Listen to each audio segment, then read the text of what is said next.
સુરત માં ગુજરાત ભાજપના નેતા પ્રશાંત કોરાટે પત્રકાર પરિષદ યોજી પૂરગ્રસ્ત વિસ્તારોમાં રાહત કામગીરી અંગે માહિતી આપી.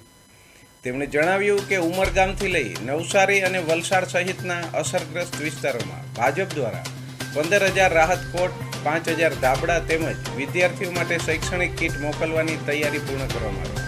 ભારે વરસાદથી અસરગ્રસ્તો પરિવારો સુધી જરૂરી સામગ્રી ઝડપથી પહોંચે તે માટે કાર્યકરો દિવસ રાત સેવા કાર્યમાં જોડાયા. સેવાહી સંગઠનના સૂત્ર સાથે ભાજપના કાર્યકરો ભોજન, રાહત સામગ્રી અને જરૂરી સહાય પહોંચાડી અસરગ્રસ્તોને પરિવારોને દુઃખમાં સહભાગી બની રહ્યા હોવાનું પ્રશાંત કોરાટે જણાવ્યું હતું. કરવા માટે બધા જ કાર્યકર્તાઓ ગઈકાલે મોડી રાત સુધી અહીંયા સુરત મહાનગર કાર્યાલયની અંદર ભારતીય જનતા પાર્ટીના કાર્યકર્તાએ કીટ તૈયાર કરી છે અને અમારા બંને જિલ્લાના નવસારી જિલ્લા અને વલસાડ જિલ્લાના કાર્યકર્તાઓ રસોડા ચલાવીને જે જગ્યા પર ઘરવખરી પાણીની અંદર તણાઈ ગઈ છે તો ત્યાં દિવસ રાત એમને ભોજન કે ખૂટે ને એ પ્રકારે રસોડા ચલાવીને એમને ભોજન પણ પૂરું પાડી રહ્યા છે.